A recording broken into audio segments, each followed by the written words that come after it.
This is Speak Earth. I'm Case Bradford. Thank you for tuning in to this episode with Erik Kier. Erik is the founder of Based Supplements, a company that he started in his college dorm room, which he has grown to become a successful operation offering wonderful formulations like pine pollen and Shilajit. Shilajit sounds esoteric, but it's actually ancient, and we discuss why it's so helpful and powerful in this conversation, including how he came up with it and how he built his company from scratch over the years. The pine pollen is also fascinating. This is a new formulation that they are creating, and it's pretty revolutionary. I tried it this morning, really enjoying the effects, and that's really what I like most about Based Supplements, the Shilajit and the pine pollen, is that you can feel these things. Most supplements can't really feel them. These are salient. If you'd like to try them, there's a link down below. You can use the coupon code CASE to save 10% off your order. Try out the Shilajit, great while traveling, to increase your access to mineralization, an important foundational component of vitality. We also discuss Erik's health journey. He's been through ups and downs like all of us, and now he's currently jacked. We talk about his bulking diet that he's currently using to put on muscle mass and training modalities as well. There's a lot. I could go on detailing every point we talk about, but you'll enjoy this conversation. Thanks for tuning in. If you'd like to contribute to Peak Earth, I'd appreciate that. That's always cool. You could leave a 5-star review on the Apple app or the Spotify app. You could share an episode out across social media, or you could carve the Peak Earth logo on the side of a mountain on a nice big cliff face. You could climb up there, probably with ropes and a climbing system, and then just chisel it out. Might take a few months, but that'd be pretty cool. You don't have to do any of those things. I really appreciate you tuning in. Thank you. And I hope you enjoy this episode with Erik Kier. How are you? Good. How are you, Case? Doing great. Glad to connect. We were just riffing a bit before we started recording, and we've been messaging back and forth online for what feels like years at this point. I have no idea how long it is, but it's awesome how you can establish a relationship and what I feel like is a friendship through the internet simply by exchanging comments and replies and messages. And now we're finally get to be doing it in real time, face to face, and co-creating this podcast episode. Yeah, it's a beautiful thing. And we were talking about it before. There's so many people that you meet on the internet and your pen pals for so long, but you really create relationships just based off of Twitter, based off of Instagram. And it's really nice to put a face to the name, a voice to the name, and finally meet face to face. But I'm happy to be here, and I'm excited for this podcast. Me too. I know you've got a ton of knowledge and experience in multiple domains at a high level. So I'm excited to learn more about your story and your mission, how you got here, what you're up to. And just for starters, you're the founder of Based Supplements, and you have for an amazing Shilajit. You actually have it here. I'm going to show it to the camera. People watching on YouTube could see there's this box, which is the tablets, which is pretty revolutionary for Shilajit, which typically comes in something like this, which is I was about to say, you've got it's a tincture, but it's crazy because this stuff is very unique. It's like a tar resin. You can see it's a sticky black resin for lack of a better word, which kind of makes it sound like I think a drug, but it's not a drug. It's a mineral supplement. And I'm sure you can explain it much. But for me, I remember when I first heard about this, it was through Ben Samuel, one of the first episodes I made. And I'm calling it like, what is this Shilajit stuff? And he's like, oh, it's Shilajit. It's awesome. It's a bit of a tongue twister, but it's really an amazing multi-mineral supplement. Yeah, 100%. There's so many benefits that come with Shilajit. It's a beautiful substance, super good mineral profile. A lot of the benefits are coming from the fulvic acid content in it, which is a byproduct of a process called humification of plant matter that occurs in super high mountain ranges. So you'll see a lot of the companies currently on the market, they source from Himalayas. There's also some US-based companies coming out because you could harvest a similar substance in the Rocky Mountains, albeit we didn't call it Shilajit here in the US, but it contains a lot of the same ingredients. And then we source ours from the Altai Mountains in Russia, which I've seen over tons of different lab tests that Altai Shilajit always comes out on top in terms of fulvic acid percent. and also just purity of the product, right? Because there's so many different contaminants that could be present in natural products depending on where it's harvested from, if there's pollution in the area, all of that sort of stuff. So we test for heavy metal content, mycotoxin profile, and really just work to deliver the highest quality product on the market. I perceive Shilajit sort of in a similar space as salt, and you can correct me if I'm wrong here, but I know salt is also mined from mountains a lot of times, or derived from the ocean, like Himalayan sea salt, for example. That's pretty sure it comes from mountainous regions, and it is just like a mineral in a lot of ways. And this is almost, I see as like a super salt, because it has a lot of the minerals that you'd find in a salt, but in a more dense form, and hence why it's a much more dense substance. Is that sort of a fair way to perceive Shilajit? Yeah, 100%. It's definitely a fair way to perceive Shilajit, and just perceiving a lot of the gifts that the world gives us in general. A lot of these compounds that come from the earth synergize so well with the human body. And it's just a matter of finding what works best for your goals. I know that one of my previous podcast guests, another one was Dr. Bill Schindler, and he talks in his book, Eat Like a Human, how eating earth has been a common practice across mankind for a long time. And that's literally just like eating dirt or adding ash. These things that we've now seen as kind of crazy, I think, in the popular mainstream American culture. Like, why would you be eating dirt or ash? But it does have profound medicinal benefits. And when we look at supplements, the best ones are medicinal. They help us with disease or discomfort, and they help us elevate our vitality. How did you discover Shilajit? What was it like when you first came across it? Yeah, so it's actually not a crazy story at all. I literally found out about Shilajit by scrolling Instagram when I was about probably 19 years old in college. So it was during COVID. I bought Shilajit from an Instagram ad, and I started experimenting with stuff when I was home and couldn't do anything else because the world was locked down. So I started experimenting with a lot of these holistic substances, and Shilajit was one of the things that I really felt profound effects from. So I actually looked into the compound a lot, started learning a lot about it, and then I affiliated for a different company and started putting a bunch of my friends onto it because I was like, this stuff is gold. And if I could get as many people onto this stuff to help increase their health and vitality, then I'm doing a good thing for people. So I affiliated for this company, probably put like 40 to 50 people on. And I was so good at talking about the benefits to my friends. And I was like, damn, this is going to be the first company that I start after college. So the idea of base supplements was actually an idea for 3 to 4 years before I even started the company. Um, I continued experimenting with some herbal compounds. One of the other ones that I found profound effects from is also pine pollen, which for the longest time I knew was going to be the second product as soon as I could build a bulletproof supply chain for that as well. So yeah, just anecdotally based on my own experience with these substances and going into the deep dives myself with learning about the benefits that they can provide to other people and really where they came from, their sources, is kind of the inception of my company.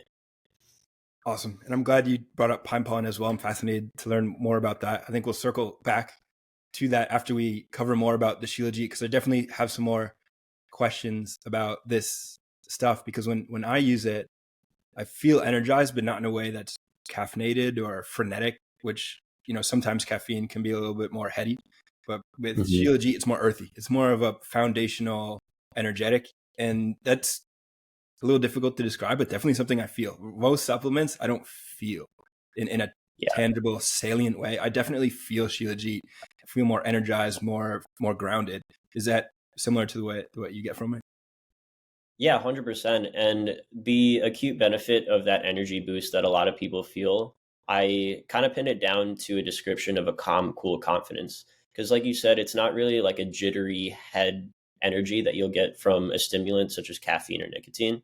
But you take the Shilajit, and not only do you feel the acute effect of the first time you take it, but as you stack it over days and weeks, you kind of feel a different energy within yourself. It's kind of this calm, cool, centered confidence that you exude rather than just like feel in your head. Yeah. And a lot of that comes down to the fact that we are crystalline, multi-mineral beings. These minerals are often missing in our common food system, and having access to those minerals activates our full human being. We really need minerals, and I think normally we would get that from water, but the water is often coming through tap, and then it's either filtered or drinking straight from that system, and it's going to be relatively deplete of minerals. And that's why electrolytes are such a massive industry now, because people realize like, oh, I feel energized when I get this. It's like, yeah, you haven't been getting any minerals. Salt has been demonized. So getting access to like real deep multi-mineral, and even trace minerals too. Like there's so many minerals beyond magnesium, potassium, and sodium that are just like, those are kind of the foundational electrolytes. But we've also got just countless minerals that are present in something like Shilajit that really are helpful at a deep way. Yeah, definitely. And it's not only the mineral content that's present in Shilajit, but also the fulvic acid is very much synergistic with the minerals, not only that comes from the substance itself, but actually helping you absorb the minerals more readily from the food that you're consuming. Because, like you said, our mineral content in our food is definitely not what it used to be. Modern farming practices really depleting the soil of common minerals that we need, like magnesium. Um, and yeah, I mean, the modern food system, you definitely need to be supplementing with something that's going to help you uptake more of these minerals that are essential for so many of your different body processes. Powerful. So fulvic acid, that's a bit of a unique term. I don't think many people are going to be familiar with that unless they've done some deep research on supplements. And I know it's getting a little bit popular in certain sections of social media. But how would you describe the importance of fulvic acid, and like why is that an important player in this? Yeah, so fulvic acid actually is not just one substance found in Shilajit. It's actually an array of a bunch of different types of organic acids that have similar benefits of allowing you to help uptake those minerals that are responsible for hundreds and hundreds of your body's processes. Also, a lot of the effects that come from Shilajit have to do with those hormonal benefits, right? Because you see the commonly cited studies of the balance of female hormones, the increase of endogenous testosterone production in men. And a lot of that comes down to us being nutrient deficient and our body not being able to produce the right amount of hormones based off of the food that we're consuming regularly in our diet without being able to absorb it properly. So you could talk about the benefits from fulvic acid that come from the stimulation of the uh, luteinizing hormone and follicle stimulating hormone in our hypogonadal pituitary axis that help produce testosterone and sperm respectively.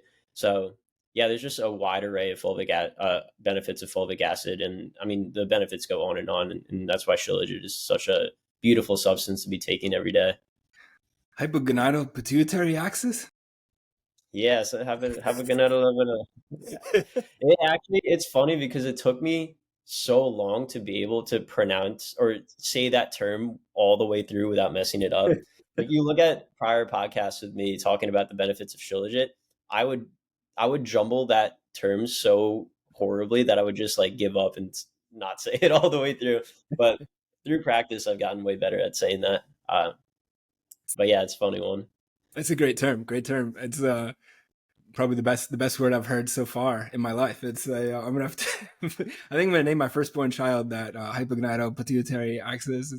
That's a great. Yeah. So you're definitely like really well versed and knowledgeable about all this, and of course that makes sense. You're the founder of a company that sells it. Were you always sharp and on the ball, like going through school? Were you a top grade student and excelling in the classroom, or is this something that turned on after you left school? Like how's that played out? Yeah, so I was always a smart student growing up in like middle school, high school. I was actually top 10% of my class, so I knew that I was up there. But when I got to college, I actually entered with a biology degree. And I originally was on the path to become a doctor because that stuff definitely interested me way more than anything else in the realm. And I looked to make a career out of that. Halfway through college, I got introduced to this whole internet money sphere. And I kind of got myself involved in some drop shipping and I saw that it was possible to make money on the internet. So I ran up a drop shipping store to like $13,000 in a month. I was so excited. I was 19, 20 years old. I booked a one-way flight to San Diego, balled out. My ads died, came back, had no idea how to revive them, had no more money, went back to school. But it kind of gave me that little taste of, hey, internet money is possible. So after that, I bridged over into a business marketing degree, and I kind of left the biology degree in the past because moving forward after I graduated college, I definitely wanted to do something more in the business realm, something a little bit more entrepreneurial. The thing with turning into that marketing sphere in college, it kind of made me lose a drive to try harder in school because a lot of the stuff that I was learning was very surface level knowledge. And I would compare it to the stuff that I was listening to on YouTube, the things that I was learning from the mentors I had at the time. And there was just such a discrepancy. And I'm saying to myself, I'm like, I'm not going to be able to use any of this knowledge practically after I graduate college. So what's the point of paying attention? So in college, I essentially just cheated my way through the last 2 years. Um, I didn't do I didn't do poorly whatsoever. I still got great grades, but in terms of actually retaining knowledge from the classes that I was taking, definitely not retaining them, and that was by my own design. Like I really found no value in learning just like super surface level marketing stuff, and I was learning way more from stuff that I was getting myself involved with on the outside. Awesome. I asked because I look at you, I'm like, dude, this guy's in his young 20s. He's super fit and healthy. He's got a successful business. He's like some kind of superhuman over here. He's got it like, you've got all these like excelling across multiple dimensions. And it's awesome. Awesome to see. Very inspirational. And I guess it's good to know that you were kind of moving in this direction all along. And this is an iterative evolutionary process. But I do know from some things that you've shared that your fitness or health has gone in ups and downs, and you've gone through a journey with that, as most of us have. And I'm curious, how has that played out, your perception of health and fitness? Because for folks who are just tuning in, aren't aware of your stuff, you're jacked and exude a high level of vitality. I don't think you were always like that. What was the situation on that Yeah, realm? 100% not always like that. And I think a lot of this comes down to kind of this extremist personality trait where I have to be getting 100% out of everything that I'm doing. So when it comes down to diet, which is a great topic to talk about, I went full vegan. This was probably 4 or 5 years ago. I went full vegan because I kind of watched all the propaganda and said to myself, this is going to be the way that I optimize my health. And this is going to be the way that I get myself to that next level in terms of diet and health. So I ate full vegan for an entire year straight. And a lot of people demonize the vegan diet. And I wouldn't say that I necessarily felt bad during it. But after I got off the diet, I think my body adjusted to that style of eating. And those chronic health issues kind of started to arise after I started to reintroduce that meat. And it's not to say that meat and eggs and dairy are the main drivers of poor health in society, but if you set up your body to not be able to digest any of that stuff and you go right into it, that's when the issues kind of arise. And I wasn't eating completely clean after I stopped eating vegan. It was mostly like Chipotle bowls and uh, going out to Taco Bell like 2 nights a week with my college friends. And that's what I thought that meat was in a diet. And it really didn't turn, I really didn't make the huge switch into this holistic based diet, this animal based diet until after I graduated college, where I started eating way more quality meat, started introducing raw milk, took healing my gut super seriously. There's just such a discrepancy in going from like one end of the bell curve to another. But yeah, it comes with that extremist mentality. It's like you have to go all in on something. And that's something that I actually had to kind of stray away from at this phase of my life because you really need to be experimenting with different things all the time. There's no one end of the spectrum that's going to give you 100% of those benefits that's going to move the needle forward for you. Now we've joked around online that your nickname is Eric the Dairy Destroyer. Yeah. And it hasn't always been like that. So I actually have a crazy story with dairy. When I was young, I was actually pretty severely lactose intolerant. I would avoid milk going out to eat with my friends. I would always carry these lactase pills for whenever I had to eat a slice of pizza or whenever there was ice cream for dessert. Because if I didn't have those lactase pills, like oh boy, it was not a fun time. Um, so my entire life, I thought that I'm just genetically lactose intolerant and I'm never going to be able to digest milk like the people around me. So fast forward to 2 years ago, I hopped on the carnivore diet. And the carnivore diet is amazing in terms of allowing your gut to really heal back to that state that's able to digest more things in the future. So I did the carnivore diet and I removed all gluten. Gluten is definitely something that is a big driver for gut issues.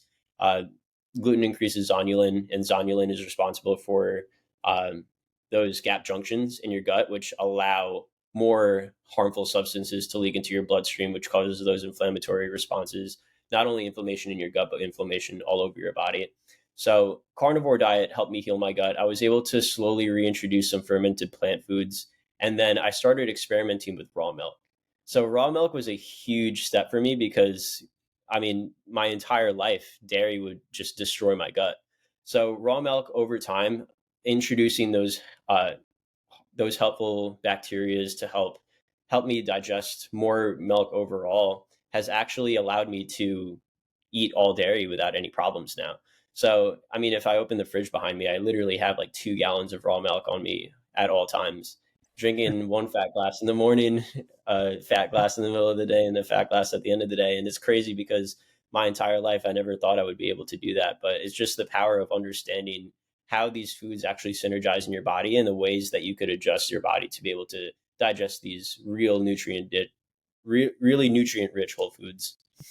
It's a beautiful story and is playing out across the world, especially over the past 3 years. Raw milk has become quite popular, and for the exact reason that you described, it's a very healing, nourishing, and vitalizing food, and it allows us to activate or access more of these enzymes, which then give us the wonderful opportunity to digest dairy in all forms, cheese, ice cream, all these like the best, really just the best foods on earth. And it's just so great Yeah. to be able to do that, because I think almost all of us have the experience of growing up and being lactose intolerant, as it's called, which is, I guess, really better called something like impaired digestion or pasteurization intolerant, because the food's been devitalized of all these enzymes that allow us to digest it. And it really is so awesome that most of us are able to access raw milk. Hopefully all of us one day will have access to some good quality local raw milk.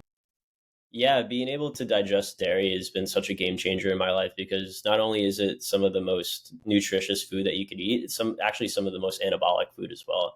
So that's why I'm drinking milk all day, because it's definitely one of those needle movers in terms of anabolism from your diet. But it's crazy because, like I said, my entire life I thought that I was just impaired because I lacked the gene for this lactase enzyme. And that's how a lot of people think. They think there's just like one reason why they might be impaired to, for example, digest milk. And it didn't occur to me until after I started experimenting with new things that there's actually other ways to go about healing yourself. And I mean, it's such an eye opener because, raw milk aside, like there's other things in your life that you think there's only one way to fix them, but you think there's only one reason why it's affecting your life so negatively, but there's a million ways to fix certain problems. So that kind of is making me bridge into a realm of just experimenting with new things always, because at the end of the day, you don't know what's going to work, and don't know what's not going to work until you try it. It's a beautiful perception of optimism. There really is infinite solutions out there for every problem that exists. And it can be frustrating having to deal with a problem. It feels like banging the head against the wall, because it's like over and over again. It's like, I can't solve this problem, whatever it is. Maybe it's health based, maybe it's wealth based, maybe it's relationship, maybe it's your own inner sense of self. And you can keep banging your head against the wall, but knowing that there are infinite solutions out there for this thing, whatever it is that's vexing you, eventually you will find a way, so long as you continue on the path, one foot in front of the other, continue trying things, and you can reach a better, higher quality of life and a better state of being through just continuing on the path. Yeah, it's definitely an important concept because people will go through the monotony of life and just keep on doing the same things over and over and expecting a different result, which is the definition of an insanity. But just trying new things just allows you to for just for like the most basic way to put it, just like generate more creative ideas, give yourself new perspectives, and allow yourself to really bridge over into new realms of life that you didn't even think were possible at one point.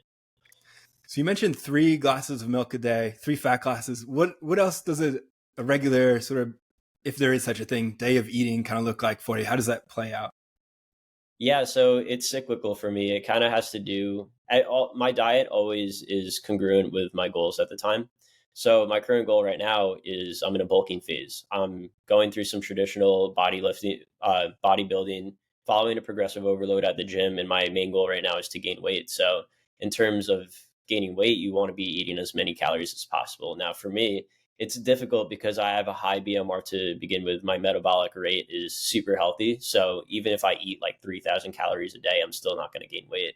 So a typical day of eating, like for me right now, is pretty crazy. My breakfast that I just had, I had 10 eggs, 2 cups of raw milk blended with 6 egg yolks and some maple syrup and for sweetener and cacao.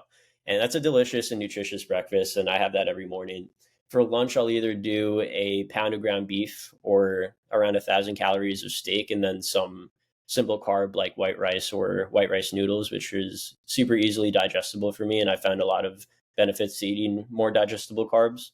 And for dinner, it's typically the same thing. It's some sort of easily digestible carb like white rice or white rice noodles. And then I'll have some more red meat. I'll trickle in some chicken during the week just to diversify my meat consumption.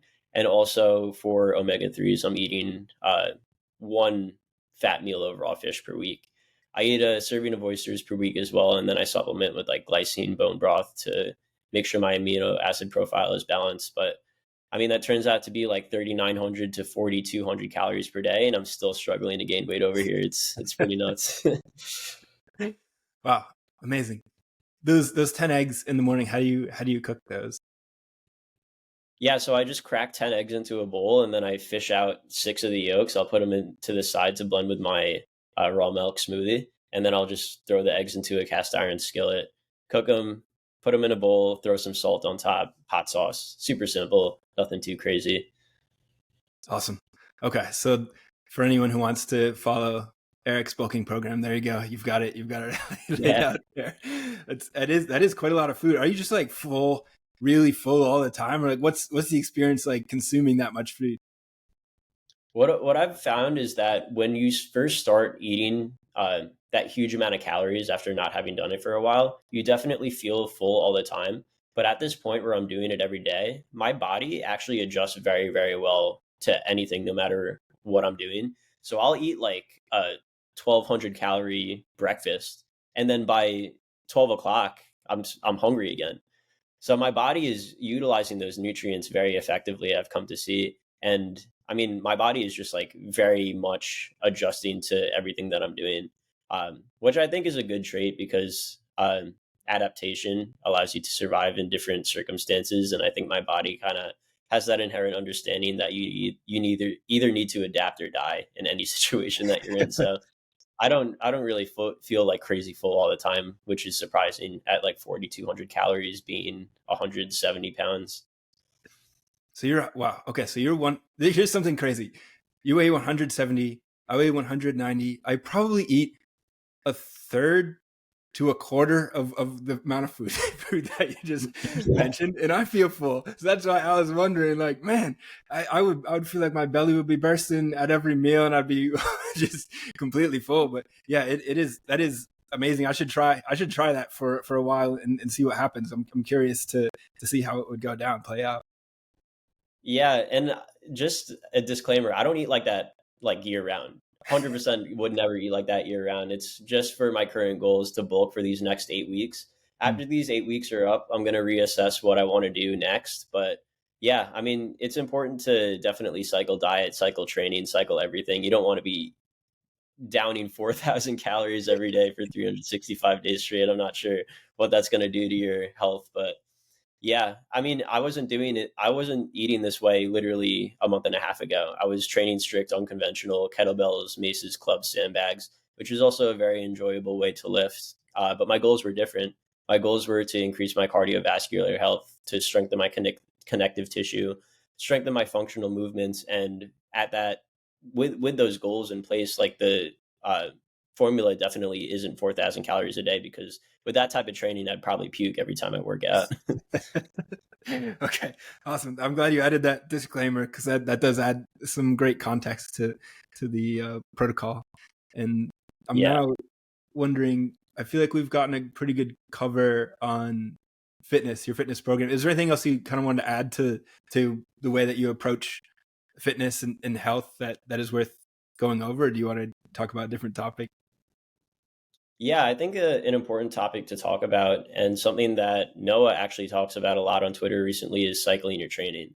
And that's a philosophy that I abide by throughout the year as well. You never want to train strictly like a bodybuilder your entire life. You never want to train strictly unconventional your entire life. You never want to do anything the same for long periods of time, because that's monotony, and you don't want to put yourself in that monotonous state and not be able to explore new things. Like we talked about before, is just exploring, finding those creative outlets. So right now, if my goal is to gain all this weight and put on all this muscle, it doesn't mean that in 12 weeks I'm not going to go back to training unconventional, or maybe joining a fight gym, which is actually one of my plans when I moved down to Florida in March. So yeah, cycling your training definitely will give you a unique physique. It'll give you a unique fitness profile compared to a lot of other people that are currently training the way that you're training. So right now I'm putting on a lot of weight, and I'm like peak strength 10 pounds lighter than my previous bulk. But I'm able to not only bench 3 plates like a lot of people that are bodybuilding, but I'm also able to do splits. I'm able to juggle kettlebells. I'm able to just put myself into positions that otherwise would probably tear a bodybuilder's shoulder off, or yeah, like you just want to make yourself like way more well-rounded than the people surrounding you, and that's what you're going to get if you kind of expose yourself to different realms of fitness throughout the year. Awesome. Yeah, adding new challenges and then progressing towards those challenges. I believe that helps our I think it's the serotonin systems. So then as we progress toward that goal, there's more of a natural draw to it. So like having this as a part of the fitness protocol makes it enjoyable to like you get stoked to go train, as opposed to like, oh, I'm gonna go do the same thing today that I did last week, that I did last month. And they're always having, and this is part of my practice. The way this plays out for me is like trying to get better at something like a handstand, and then progressing to a one arm handstand or whatever it is. There's always something that is drawing me to the practice and engaging me in a way that brings my full body, mind, and soul to the moment, and making me excited about getting after it, as opposed to something like what you mentioned, where it's monotony, kind of doing the same thing over and over again. Yeah, I can't imagine hitting chest tries, back buys, shoulders, arms, and then legs 4 days a week for my entire life. Like at some point, I mean, it has happened to me in the past. You just get bored. And I mean, you want to make everything congruent with your goals. And I really like the way that you approach your fitness as well. It's super holistic. It's super, like you said, connected to the mind, body, soul. And that's important because our bodies are vessels for communication with the outside world. And a lot of people just approach fitness as, I'm just going to become the biggest meathead that I possibly can. But it's kind of like a backwards way to approach it, because you're not really moving the needle forward in any other facet besides just getting bigger muscles, which, I mean, big muscles are cool, but what's cooler is actually having a good connection with your body and a good connection with the way that you communicate your outward self to the world. It's deep, and I think we all get drawn into fitness at the beginning for bigger muscles to get women. I think ultimately, like every man is Yeah, like, increase your sexual fitness. It's hardwired biologically. It's not crazy to say it. Like it's biologically, we want to be big, so we look attractive. 100%. That's how, like, or to get good at a certain sport, like those, which is, the only reason guys want to do that is to get women as well, for the most part. So like that's why we all get into fitness, and then we end up on like bodybuilding forums, and so like that's kind of the foundation of men's health in a lot of ways, is that whole culture of like getting bigger muscles, and then going about it in a way that is bulking and consuming a lot of protein, which can lead people to eating these like products that are high in isolated protein metrics, which aren't necessarily good for holistic health. And I took that approach to fitness because I find myself stuck in an office, or stuck on a computer all day, and wanted to be outside. Granted, I live in a place where it's beautiful every day, all year long, for the most part. So I'm able to train out in nature, and that in itself provides a certain degree of variety and chaos. So the monotony is naturally dampened by the fact that I'm in nature. I can hear the waves of the ocean, and see the birds, and look at the clouds, as opposed to sort of like the same inner electronic lit gym environment where there's like people wearing, there's like a certain element of monotony to being inside that is just a natural part of Mhm. that environment that you get a complete 180 on within the diversity of being in nature. But I know not everyone has access to that opportunity, so I'm grateful for that. But that's also been just my natural path, and part of what I try and share is that is accessible to a lot of people, and it's a free way to get a lot of other holistic health factors like sunshine and earthing and all the calming sort of aspects of the sights and sounds of nature that are good for our nervous system. Yeah, training in nature is definitely beautiful. And you actually inspired me over the summer to take a lot of my training outside to the beach because the way that you train, I was like, hey, you're so connected to nature and everything just looks so beautiful and holistic. So I trained down at the beach for a while over the summer and it was great. Like I was doing handstands like you, I was doing push ups on the sand, I was doing like air squats, just kind of moving my body around, free flowing. But obviously, it's a little bit tougher for me being in New York over the winter. It's 30 degrees out, and beach workouts wouldn't really be the same over the winter here. So I try working out in my backyard. But one of the things that I definitely uh, love about the gym that I go to in particularly is the social aspect of it.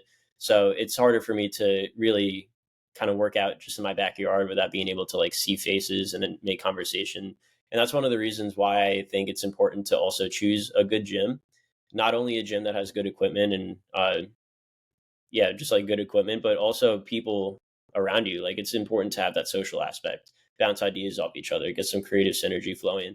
I really love the gym that I work at Unique Fitness in Long Island. It's just such a good community. It looks great. Yes, I've seen you share videos of juggling kettlebells there, and there seems to be a lot of unconventional equipment, and it just looks like a dope space to be. And I'm sure there's a lot of cool people there to connect with and jam with. And yeah, that is definitely an added aspect of being specifically where I am in Santa Monica, where there's original Muscle Beach, where there are people there training out in nature. That's not something that is in most places aside from like Miami and Los Angeles that I'm aware of. It is something that I would love to see everywhere, but not at this point in time. There aren't adult playgrounds everywhere, but it is it'd be cool. You think like every town could just have some kettlebells, some like weightlifting equipment. We have playgrounds for kids, but adults need movement out and as gym equipment as much as anybody. But our country is very far from that point in time, and in this point, unfortunately. Yeah. Yeah, that's why I'm excited to go to Florida too, because that'll give me some more opportunities to train outside and have that social aspect where other people are in the environment and I can talk to strangers. Talking to strangers is actually a very enjoyable thing once you get used to doing it because you don't really know like what type of ideas different types of people have until you start to kind of pick their brains and bounce ideas off each other. And that's important. That's also a realm of monotony that a lot of people sit in is just talking to the same people every day and not being able to get those different perspectives. And you're going to get those perspectives if you put yourself out in an environment like Santa Monica, right?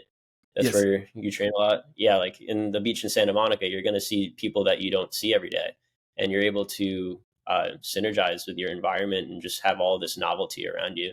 So I'm excited for the warm weather in Florida. Definitely going to spend more time working out outside. It's tough here because you go outside and there's no one. Yep. You're the only crazy dude working out in 30 degrees. Yep. Yep. It's just a completely different way of being. And from the perspective of what this brings to your life, I know you've been running based supplements. How many years have you been running based? It's not, it hasn't even been 2 years yet. It's Wow, August 2022 is when we launched the Shopify store. So it's been a year and a half. amazing. But in that year and a half, the growth has been crazy. It feels like this business is 5 years old because when I look at the person I was a year and a half ago, it's a completely different person. Like I wouldn't even be able to recognize myself. Awesome. And how did you come up with the name based supplements? Hmm. That's an interesting question because it was kind of a hunch that I just had. I had a TikTok for a little while, and I called myself Based Eric, um, and I was just kind of sharing ideas off the dome with no filter, and that was kind of the basis of the brand there. And then I decided to just make a company called Base Supplements. And I really like the name that we chose because it's definitely an eye-catchy name. A lot of people like the company itself, not just for the products, but also just supporting the actual message behind Base Supplements and what it is living your life authentically and not really giving care to what other people think about you. So, I mean, the name communicates a lot, and I'm glad that we went with the name Base Supplements because I think it definitely is one of those words that communicate way more in just a single word. Yeah, it is. And based is a funny word because it has kind of emerged in the past, at least for me, in the past 3 years where I became aware of it. And then there's this period of like, what does that mean? People keep saying this word. I've never seen it before. It's a great word though. I'm curious, what does based mean to you? Yeah, base to me really just means speaking authentically. If you're on base, then you're kind of beating around the bush and you're catering to what you think people want to hear. But being truly based is putting yourself out, putting your ideas out because they're authentic to you and not really caring what other people think of that, of your opinions about the world. And I mean, base could have a multitude of different angles. Like, base doesn't mean that you believe things in a certain way. It just means that you believe things that are true to yourself. That's a great answer. Not what I was expecting, but I really like it. Yeah, people relate. There's definitely a connotation to the word based when people see it a lot on Twitter, whether it's in like political Twitter or I don't know, health Twitter. But I think the more encompassing definition of that word would just be like you're doing things because you truly believe that that's the right thing. What about esoteric? That's another word that we see a lot more these days. What does Yeah, esoteric mean to you? yeah, esoteric too is just I don't know. Like esoteric is just like out of the blue. Like definitely something that is not conventional and not widely accepted by the general populace generally in society. But yeah, I mean esoteric is just like weird. I would relate it to the word weird. Yeah, yeah, but similar take. Based and exoteric, two great words that are described with. Yeah, it's kind of like the basis of our pen pal relationship. We just call things based and esoteric on Twitter. It's a It's great hilarious. way to live. If you can tap into those two words, those two states, kind of simultaneously, which is difficult to do. But if you're able to like get into that way of approaching the world, being authentic and also being weird, being weird in an authentic way, I feel like that's sort of a really powerful path to sort of engage with whatever all this is. Yeah, it definitely is because you said it. It's just authenticity, and authenticity is something that the world lacks a lot of nowadays because everyone is kind of aligning themselves with what they think they should be perceived as, and kind of trying to stay as congruent as possible to the standards of society.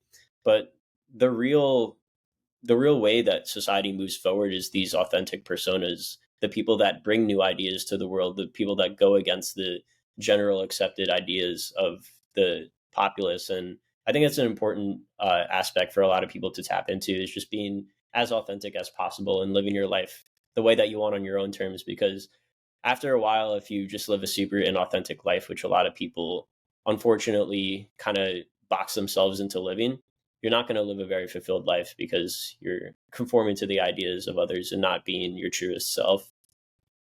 Well said. What is your mission with base supplements? What calls you to bring forward that authentic self in a courageous and consistent way every single day to bring about the growth that you've had so far? Yeah, so base supplements, the first two products are based on my anecdotal experience with how these two substances elevated my own health and vitality. And the first step in being authentic in that sense is delivering this product to as many people as possible. Now, in the inception of the company, it was really finding the best supply chain, creating a bulletproof supply chain that really brought that authentic product to market in terms of quality, potency, lack of contamination in the product as well, and bringing that beautifully crafted product to as many people as possible, products that make a difference in people's lives, products that could help elevate people's health and vitality. And you see it in a lot of the products that we're going to be delivering in the future this year. Even with the pine pollen is a product that I helped develop from scratch.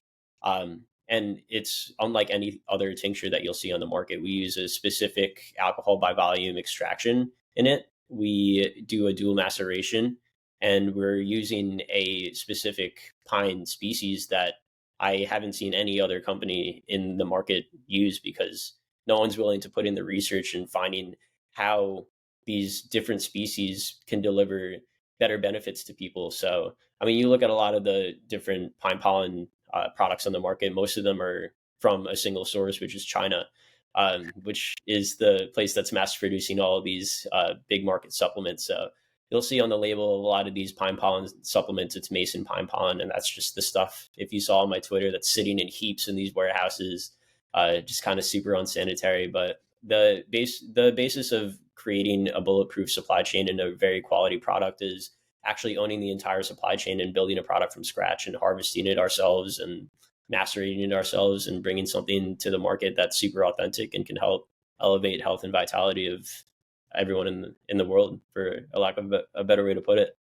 Awesome. That's powerful. And I love hearing that, because we are suffering collectively from a lack of health and vitality, and to think that we can access some of these amazingly sourced, intentionally crafted superfood supplements to be able to bring our full self forward with in a powerful and impactful way. I think we can, that's such a foundational aspect of tackling many of the challenges that we're faced with, both as individuals and as a collective. And I haven't tried pine pollen before. I've heard people talk about it. Does this come from pine trees? Like, is that what pine pollen is? Yeah. So pine pollen is the sexual medium of male pine trees. So it is the substance that's responsible for pollinating the female plant and bringing to life uh, new life from the world.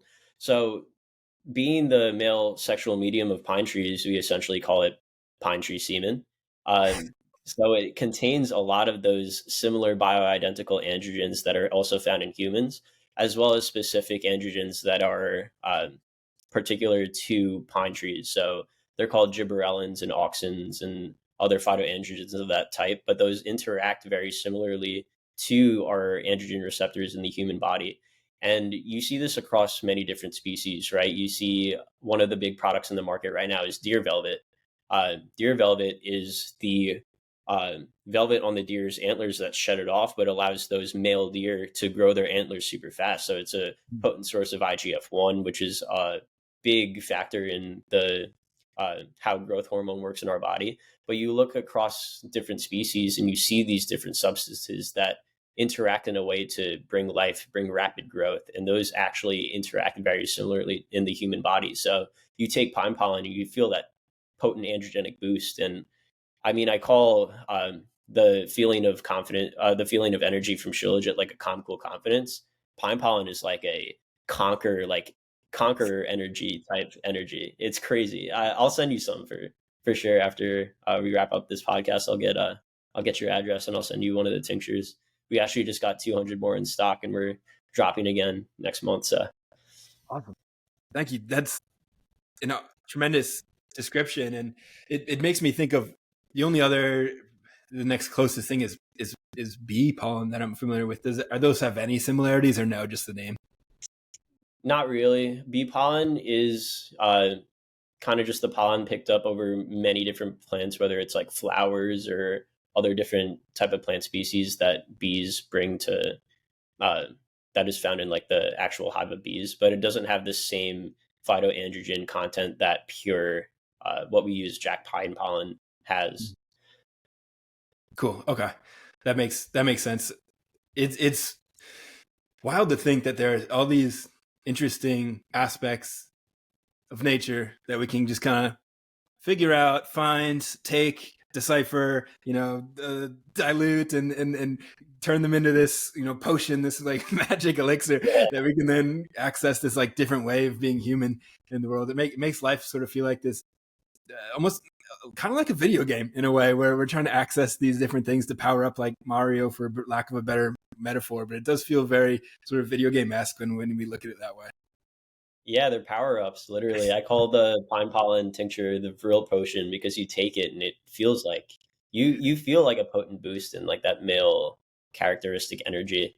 But yeah, it's super interesting, just like looking at life as a video game and concocting all of these specific things and harvesting these certain herbs and certain mountain tars and just putting them into our body and seeing what type of power up it's going to give us. It's super interesting.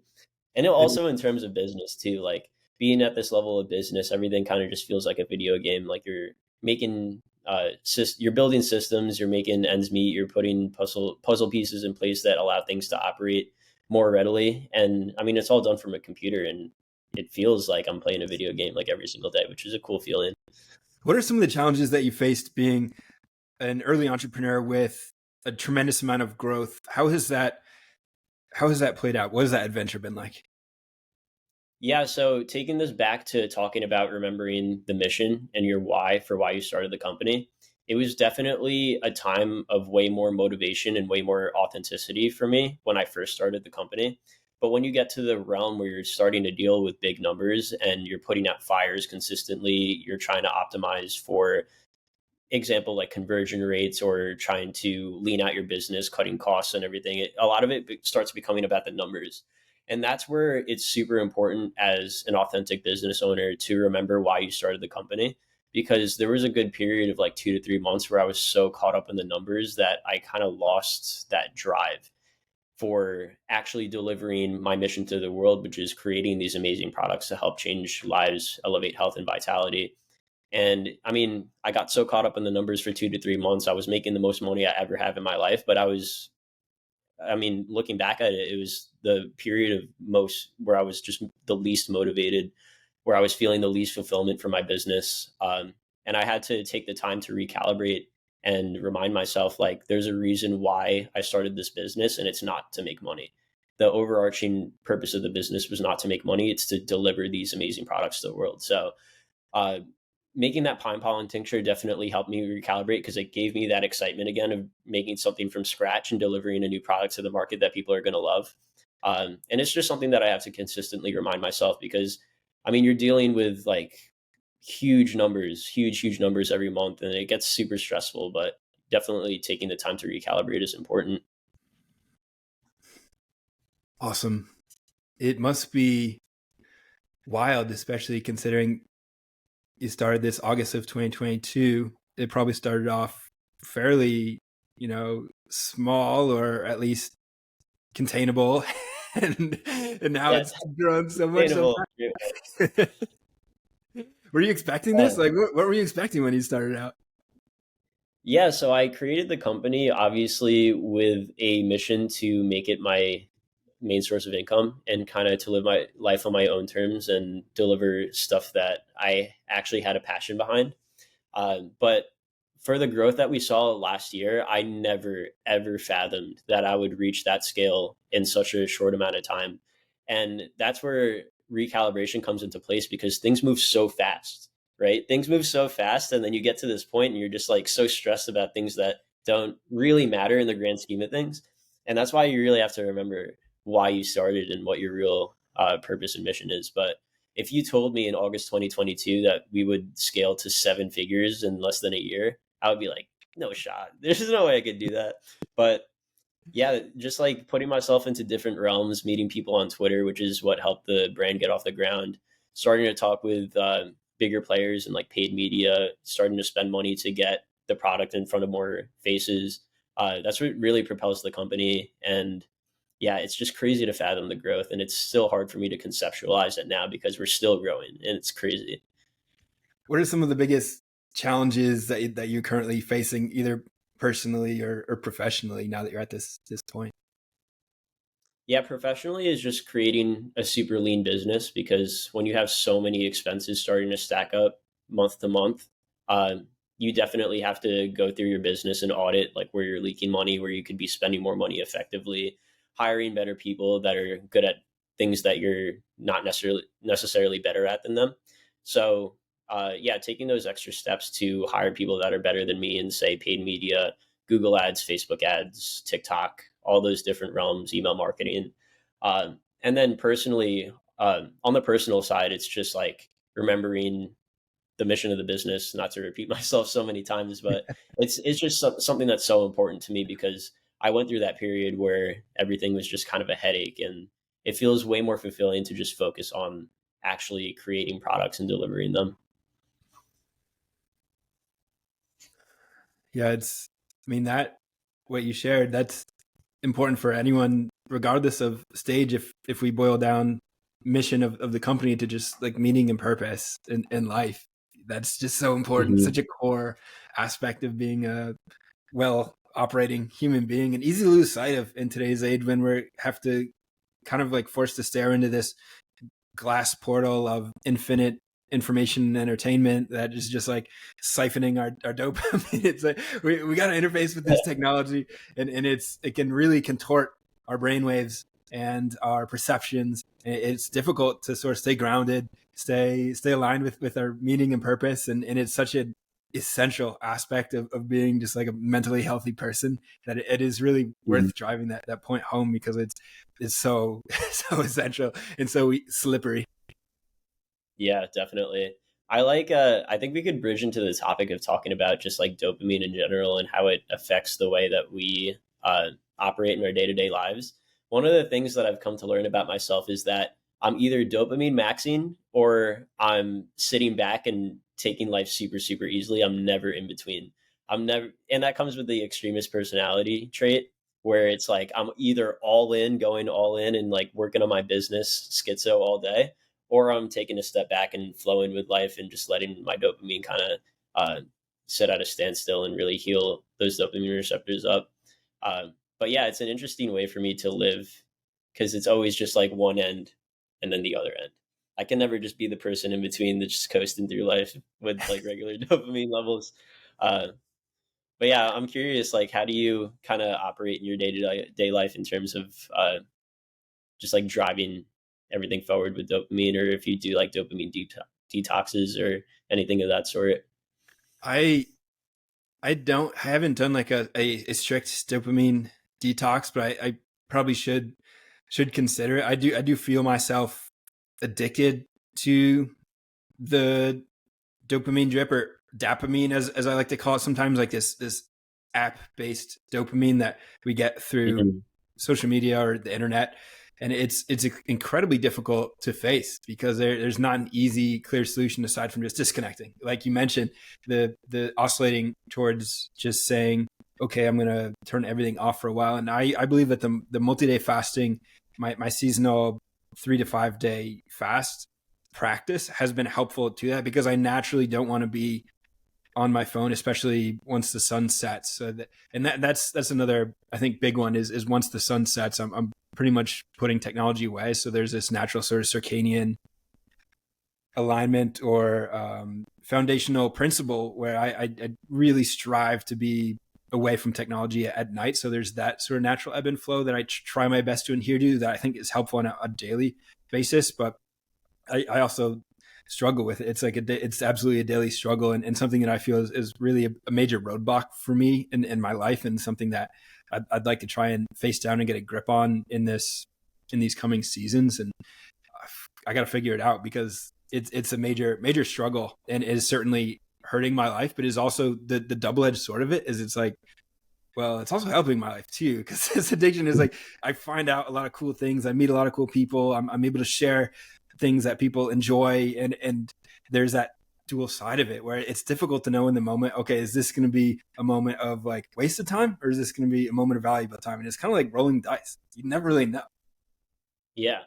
Yeah, definitely. And you said before, like wrapping up your day and once the sun sets, just putting all technology to the side and kind of being to yourself and letting your brain rest. And that's what I kind of see with myself too. Like during the day, I am schizo working. I have the two knickknacks in, I'm driving my business forward. But as soon as the sun sets, I throw the blue light blockers on, I put the red scale on my screens. I try not to go on my phone at all. And I kind of just like relax. And that's the duality between like being a hero all day and then being a monk at night, which I've seen a slew of benefits from, definitely. But yeah, I mean, in general, nowadays, there's just so many dopamine inducing distractions around us. A big factor of it is our phone as well. And you said it's like, is it helping me or is it hurting me? Well, I mean, we both come from Twitter. Twitter is definitely a place where there's so many synergistic ideas. You're learning so much new things from new people. Um, but there comes a point where you're on your feed and you're absorbing all this helpful information, and then 30 minutes go by and then you realize you're in the brain rot section to Twitter and you're like, what am I doing? Like, why am I spending so much time on this app? So it's kind of just like catching yourself in those instances. One of the things that I've definitely seen a lot of help from is the 1Sec app. Have you downloaded that on your phone? No. Yeah, the 1Sec app. You basically attach it to any app that you think you spend too much time on, and say it's Twitter. You click Twitter. It'll make you take a deep breath, and it's like an annoyingly long deep breath. It's probably like 15 to 20 seconds. And then after you take a deep breath, that kind of lets you calibrate yourself and ask and have yourself ask you like, what's the purpose that I'm about to open this app? And then it actually makes you select an intention. So if you give yourself that deep breath, time to think, and then actually have to set an intention for why you're going on the app, it makes you think twice. And if you have no real intention for going on Twitter, it's like, yeah, I really have no intention for going on this app. It'll just make you close it out. But if for a specific intention, for example, like I have one of my things that says I'm literally about to write a tweet. So I'll click, I'm going to write a tweet, and then I'll tweet it out, and then I'll put the app to the side. But that app has definitely been super helpful for me. Awesome. I'm going to try that and report back, see how it goes. I'll let you know. It seems like it'll be really helpful. Intention is the key to the attention that we give to this thing, because if we are just using it as a distraction or as escapism or as a way to, fall prey to resistance in our life when we know we should be doing something else, that's where it really becomes detrimental as opposed to being constructive and creative. Yeah, and you don't realize how much time you actually spend of your life on these apps. I've had the 1Sec app probably for 6 months now, and it'll calculate the average time that you spend when you open the app and then multiply it by the amount of times that it stopped you from opening it. And it'll tell you the total time that it saved from your life. So mine is literally like multiple days of my life saved from not opening these apps, which is a crazy metric to see, because you're like, damn, I really spend like 6 full days a year on social media. Like, it's crazy. Wow. Yeah, that really does add up. And it sounds like that's been a powerful technological solution for you. And you've been putting those extra days to good work, going based on a mission to help people access a higher state of health and vitality. So it's been a based in esoteric conversation that I've really enjoyed, and getting to know you better and hearing more about your mindset and your mission has been really enjoyable. So I appreciate you taking the time to connect with me and share everything that you have. And I wanted to give you opportunity here to share anything else that you have in mind as we bring our conversation to a conclusion. Yeah, I really appreciate you having me on the podcast. And yeah, just wrapping it up, the main lesson that I kind of wanted to get across in this podcast is remember your purpose, remember your mission. Make sure that you're exploring different modalities of life and exposing yourself to things that could help trigger new creative ideas, and just go through life super authentically in the best way possible and be based and esoteric. Powerful. Erik Kier. Yeah. Thank you. Thanks, Case.